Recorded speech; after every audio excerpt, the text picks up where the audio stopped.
Brain ড্রেনের কথা বলো, অনেকেই যারা ভালো ভালো ছাত্রদের বিদেশে চলে যাচ্ছে। There is so many PhD, so many doctorate.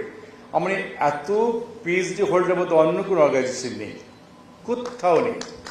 সুতরাং আমি মনে করি আপনারা কিন্তু আমার কাছে মনে হয় আন্ডার ইউটিলাইজড হচ্ছেন আপনারা। আপনাদেরকে হয়তো আমরাই মন্ত্রণালয় থেকে বা কোনো গভর্নমেন্ট আপনাদেরকে ঠিকভাবে ব্যবহার করতে পারছে না। এটা আমাদের আপনাদের প্রতি নজর দিতে হবে, আপনাদেরকে ব্যস্ত রাখতে হবে আমাদের। কারণ আপনাদের এই পিএইচডি করা যারা সামনে বসে আছেন বা যারা এই অর্গানাইজেশন যারা কর্মরত আছেন, এত পড়াশোনা করার পরে আপনারা যদি আপনাদের সে পড়াশোনা কাজে না লাগাতে পারেন এবং আমাদের ব্যর্থতার জন্য, এটি ঠিক হবে না, এটা ঠিক হবে না। সুতরাং আমি আমার সেক্রেটারি সাহেবকে বলবো কিভাবে, আমি তো মনে করি আণবিক পারমাণবিক শক্তি কমিশনটা মানে ঘুমিয়ে পড়েছে মনে হচ্ছে, এটা আমার ফিলিং।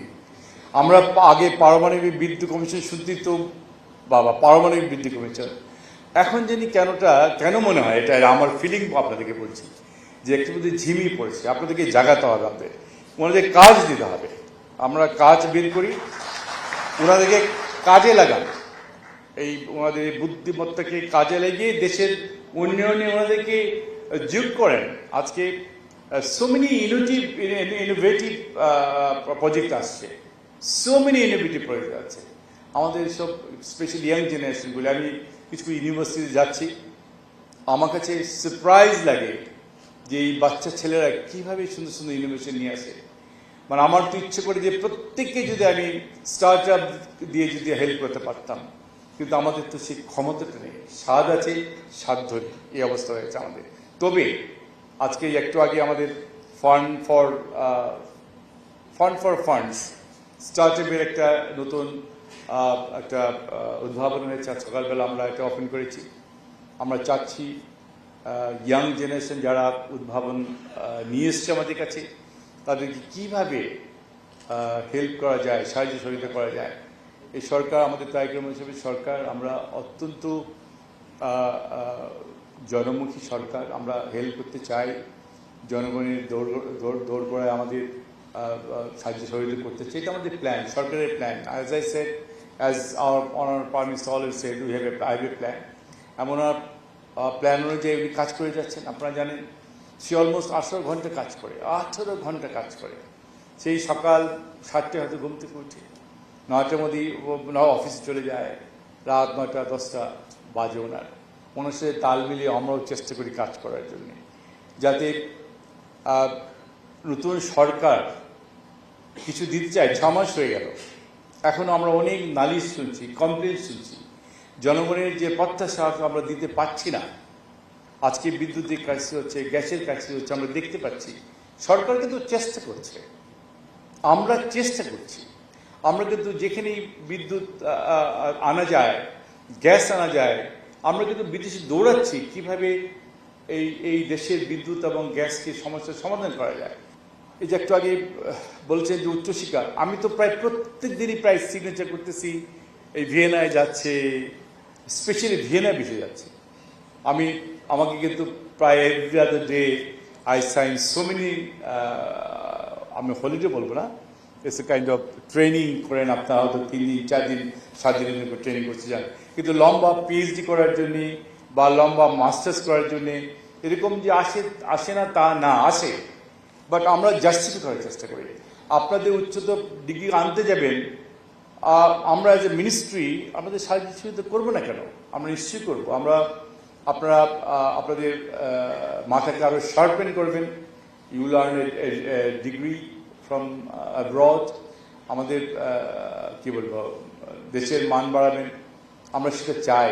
কিন্তু অনেক সময় দেখা গেল যে একটা অফিসার যদি পিএইচডি করতে 3 বছর চলে যায়, তখন যেটা গ্যাপ পড়ে যায়, এই কাজটা কে করবে?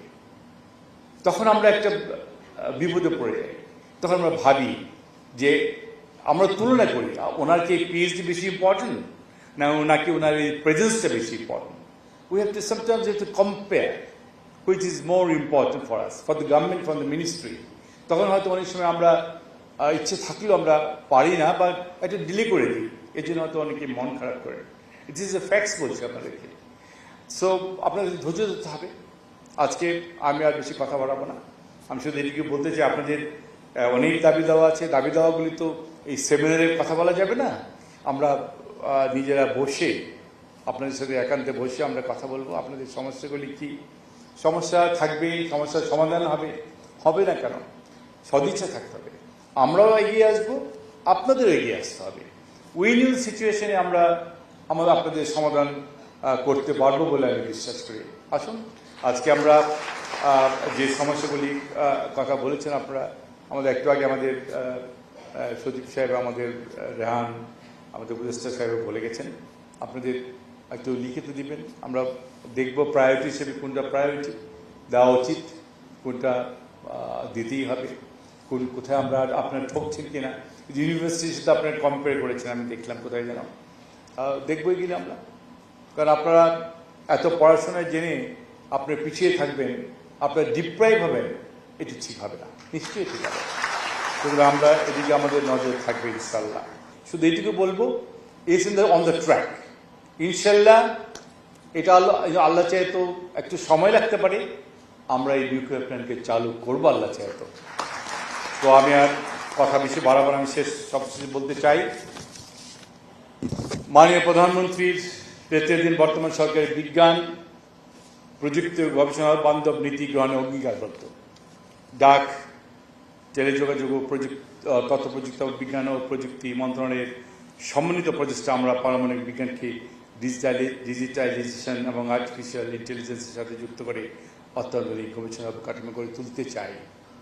পারমাণবিক শক্তি কমিশনের সক্ষমতা বৃদ্ধিতে নীতিগত সহায়তা প্রদান, প্রযুক্তিগত আধুনিকরণ এবং বাজেট প্রয়োজনীয় বরাদ্দের বিষয়ে মন্ত্রণালয়ের পক্ষ থেকে সার্বিক সহযোগিতা থাকবে। আমরা বিশ্বাস করি বিজ্ঞানীদের সততা, একাগ্রতা এবং বস্তুনিষ্ঠ গবেষণায় বাংলাদেশকে স্বনির্ভর ও আধুনিক রাষ্ট্র গড়ে তুলতে বিশ্বাস করি। আজকে এই অন্বেষা নামক প্রকাশনটি তরুণ বিজ্ঞানী ও গবেষকদের চিন্তার খোরাক জগতে বিশ্বাস করি এবং আমাদের বৈজ্ঞানিক অগ্রগতিকে নতুন মাত্রা দেবে বলে আমি বিশ্বাস করি। সবাইকে ধন্যবাদ। আসসালামু আলাইকুম।